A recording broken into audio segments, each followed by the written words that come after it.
Desde hace muchísimo tiempo hemos pensado en las matemáticas como, bueno, como la verdad con mayúsculas, ¿no? Un sistema perfecto, eterno. Pues en este recorrido vamos a ver justo eso. La historia de cómo se construyó ese sueño de certeza, cómo acabó saltando por los aires y, ojo, qué cosas tan alucinantes y extrañas surgieron de las ruinas. Y para empezar, tenemos que plantear la pregunta del millón, la que está detrás de todo esto. Las mates. ¿Se descubren o se inventan? A ver, ¿son como un lenguaje universal que está ahí fuera esperando a que lo encontremos, como si fuera un continente perdido? ¿O son más bien una creación nuestra, de la mente humana, un juego de reglas que nos hemos inventado? Esa tensión es la que vamos a explorar. Vale, pues nuestro viaje arranca en la antigua Grecia, con una idea que era, la verdad, muy bonita y potente. La idea de que el universo era, en el fondo, un sitio racional, ordenado, perfecto. El lema de los pitagóricos era este: todo es número. Y para ellos, esto no era una metáfora, ¿eh? Creían que los números no eran solo para contar cosas, no. Eran la esencia de la realidad misma. Todo, absolutamente todo, desde la música hasta el movimiento de los planetas, se podía explicar con relaciones sencillas entre números enteros. Un cosmos gobernado por una lógica impecable. Una pasada. Pero claro, este mundo tan perfecto no tardó mucho en empezar a resquebrajarse. Empezaron a aparecer cosas, descubrimientos que chocaban de frente con la intuición, con la lógica más básica. Y ahí se plantaron las primeras semillas de la duda. El primer gran golpe fue tremendo: la crisis de los inconmensurables. Descubrieron que había números, como la raíz cuadrada de 2, que era imposible escribir como una fracción. ¿Y esto qué significaba? Pues que si la diagonal de un simple cuadrado no se podía medir con números enteros, entonces su lema de todo es número se venía abajo. Fue una auténtica catástrofe filosófica, una verdad súper incómoda que amenazaba con derrumbarlo todo. Y por si fuera poco, llegaron las paradojas de Zenón. La de Aquiles y la tortuga es la más famosa. Ya sabéis, la tortuga sale con ventaja. Aquiles, que es súper rápido, llega donde estaba la tortuga, pero en ese tiempecito la tortuga ha avanzado un poco. Aquiles llega a ese nuevo punto y la tortuga ha vuelto a avanzar, y así hasta el infinito. La pregunta es, ¿le pilla alguna vez? Lógicamente sabemos que sí, claro que le adelanta, pero el argumento de Zenón parece demostrar que es imposible. Esto lo que hizo fue poner sobre la mesa lo dificilísimo que era pensar sobre el infinito. Vale, ahora miremos esto. Tenemos un cuadrado 8 por 8, o sea, 64 cuadraditos. Lo cortamos en unas cuantas piezas y las recolocamos. Y de repente, ¡tachán!, tenemos un rectángulo de 5 por 13. ¿Y cuánto es 5 por 13? Pues 65. Un momento, ¿de dónde narices ha salido ese cuadrado extra? Es una ilusión óptica genial. Y aquí está el truco, claro. El secreto es que lo que parece una línea recta, la diagonal larga, en realidad no lo es.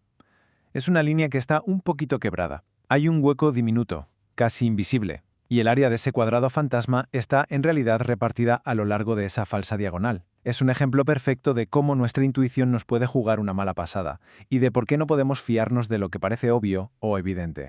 El siguiente golpe a la certeza vino de la geometría, nada menos. El famoso quinto postulado de Euclides, el de las líneas paralelas, siempre fue un poco el rarito. No parecía tan evidente como los otros. Daba la sensación de que se tenía que poder demostrar, no simplemente aceptarlo porque sí. Y oye, durante 2000 años, las mejores mentes matemáticas lo intentaron y nada. Fracasaron una y otra vez. Y esa duda se quedó ahí, clavada en el corazón de la lógica.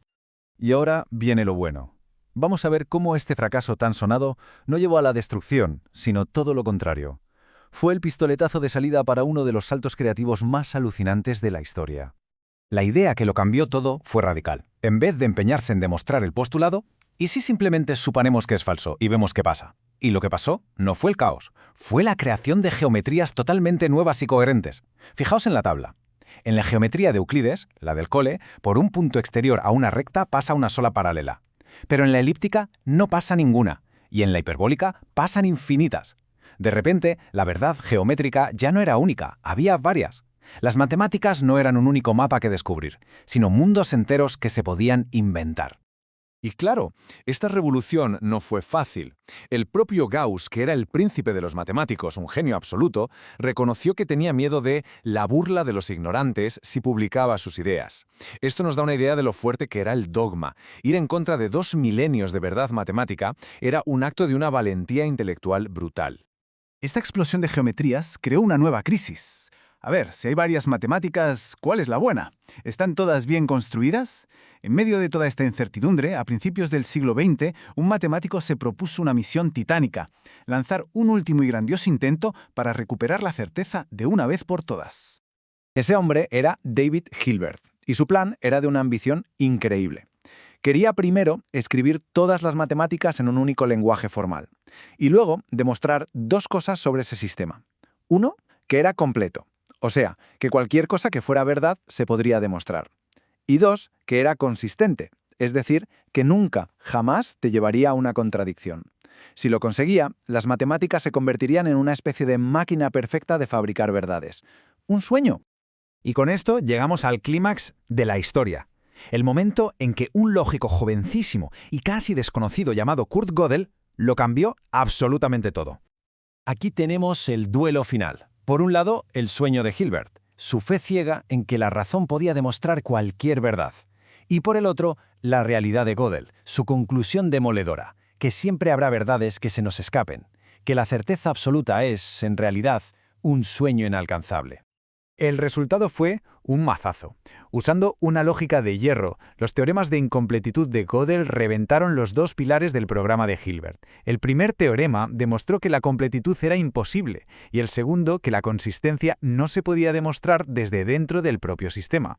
El sueño de la certeza absoluta se había acabado. Fin de la historia. La idea que nos dejó Gödel es profundísima y permanente. No es que todavía no hayamos encontrado la prueba para ciertas cosas, no. Es que, por definición, existen verdades matemáticas que son imposibles de demostrar. La lógica tiene límites y no se pueden superar. Pero ojo, que la historia no termina con un final triste. El derrumbe del sueño de Hilbert no fue el fin de las matemáticas, fue el principio de una nueva era de creatividad brutal. Vamos a ver qué ideas tan chulas nacieron justo de aceptar que existían estos límites. Una vez que las matemáticas se liberaron de esa obsesión por la certeza única, se pusieron a explorar el infinito de formas completamente nuevas, y los fractales son el ejemplo perfecto. En vez de tenerle miedo al infinito, lo abrazan. Usan reglas súper sencillas, repetidas una y otra vez hasta el infinito, para generar una complejidad y una belleza que son de verdad alucinantes. Mirad estas construcciones. Son geniales. El conjunto de Cantor, coges una línea, le quitas el trozo del medio y repites, y repites. El triángulo de Sierpinski, igual pero con triángulos. O el copo de nieve de Koch. Todas demuestran una idea clave de estas nuevas matemáticas. Que con reglas súper simples, si las repites hasta el infinito, no obtienes algo simple. Obtienes una riqueza y una complejidad que casi parecen vivas. Es todo un universo de patrones que nace de la repetición. Y otra consecuencia de dejar atrás la certeza absoluta es la lógica difusa. A ver, si la lógica de Hilbert era un mundo de blanco-negro, verdadero o falso, la lógica difusa acepta los grises del mundo real, permite grados de verdad, puede trabajar con conceptos como parcialmente cierto o muy caliente, algo que la lógica clásica nunca pudo hacer. Entonces, volvemos a la pregunta del principio. ¿Las matemáticas se descubren o se inventan? Pues esta historia parece decirnos que un poco de las dos, ¿no? Se descubren sus límites como los que encontró Gödel, pero dentro de esos límites se inventan mundos nuevos y fascinantes. La pérdida de esa certeza absoluta no fue un final, fue el comienzo de una aventura mucho más rica, más creativa y desde luego mucho más compleja.